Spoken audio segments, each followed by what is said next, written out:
Former U.S. President and Republican nominee Donald Trump received a hero's reception at Republican National Convention, his first public appearance after narrowly surviving attempted assassination. Trump did not address the convention but appeared alongside his running mate, Ohio Senator J.D. Vance. Meanwhile, President Joe Biden defended himself against criticism of his anti-Trump rhetoric that had been in a spotlight, so to say, in the shooting's aftermath, with an admission that his bullseye comment was a mistake.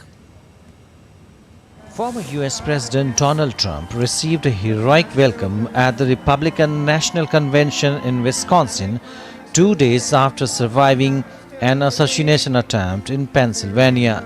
He walked in with a thick bandage over his ear amid a crowd chanting, "Fight, fight, fight," and pumping their fists.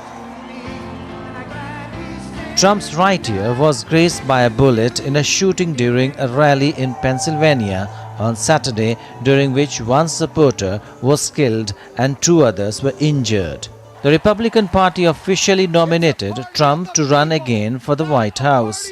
Trump is scheduled to formally accept the party's nomination in a primetime address on Thursday and will challenge Democrat President Joe Biden in the November 5 election. This is an endeavor to make America strong again. And say it with me, fellow Republicans. This is an endeavor to make America great again!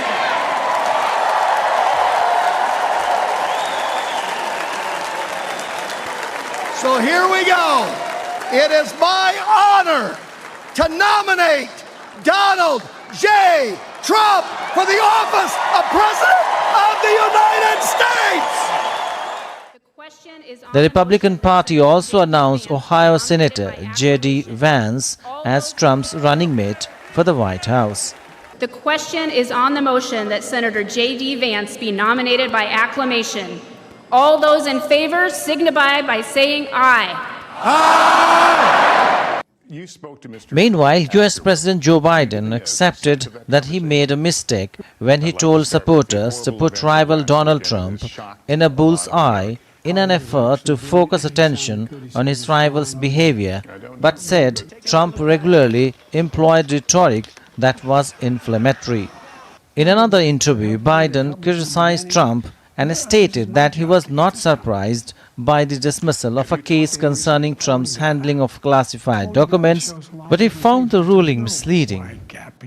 The basis upon which the case was thrown out, I find specious because I don't agree with Clarence Thomas' dissent and or the Supreme Court decision on immunity.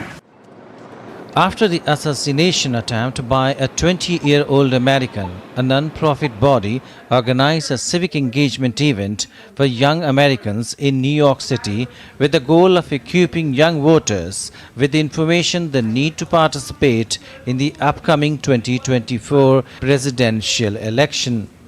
Syed Afzarul Hassan for DT India.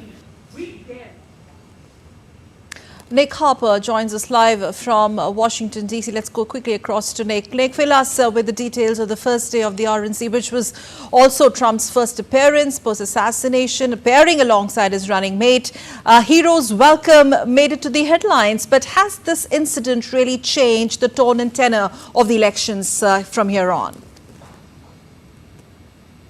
Well, no, not really at this stage, Sakal. We saw that triumphant return for the president, that hero's welcome, as you mentioned, really a moment when the party united around the former president. We saw Republicans in the audience there in Milwaukee clearly very emotional about seeing Donald Trump just 2 days after that attempted assassination. Some of them were cheering, some of them were crying, but it was a moment of real unity for the party. They're now into day 2 and they are moving on to the topic of immigration and crime and making the argument that Democrats have failed to secure America's borders, that millions of illegal immigrants have poured across that US-Mexico border during the 3.5 years of the Biden administration, and as a result, crime has got worse throughout the United States. Immigration, in many respects, has become the #1 voter issue in this election, very closely followed by the economy. And that is another topic that the Republicans will be hammering the Democrats on this week. I guess we had that slight lull about 48 hours when the topic was all about unity, about Democrats and Republicans working together after that attempted assassination, but things moving very swiftly now to looking at the main issues that the Republicans want to hammer the Democrats on. Yes, presidential campaign events are now back on the track after a brief pause. But what are you picking up from President Biden's camp? We saw his first interview since Saturday incident. Well, he defended his comments, but at the same time called Bullseye comment a mistake. At the same time, defiant on not stepping aside. So with that, do we ascertain that speculations of President Biden to step down from the competition, the speculations are over now? Well, Sir Cal, it's gone very quiet on that front. We've seen no Democrats come forward since the attempted assassination on Donald Trump to call for Joe Biden to step down. And in many ways, he is now hoping, with the attention off him, that people may forget the problems that they've raised about his re-election bid. But he did in that interview, as well as talking about the Bullseye comment, have to defend his age at 81. He said that it was a legitimate question to ask whether he was fit for another 4 years in office. But he said people had to look at his record over the last 3.5 years and decide whether they felt he should be re-elected. He certainly hopes that he will be. He is now campaigning in the Southwest. He's spending today and tomorrow, Tuesday and Wednesday, in the state of Nevada. Today, he's speaking to black voters. Wednesday, he'll be speaking to Latino voters. He knows that those are two groups in the US that he very much needs to not only keep on side, but win over the next few months. Polls out in the last 24 hours show that he is trailing Donald Trump in the state of Nevada by about 4 percentage points. In the neighboring state of Arizona, also with a large Latino population, he's trailing by 7%. He knows he has a lot of ground to catch up, but he's hoping the issue of age, at least for now, has been put to one side. We'll have to see whether that really happens or not, as much as President Biden really wants that to happen. But Nate, thank you so much. Always a pleasure talking to you. Thank you.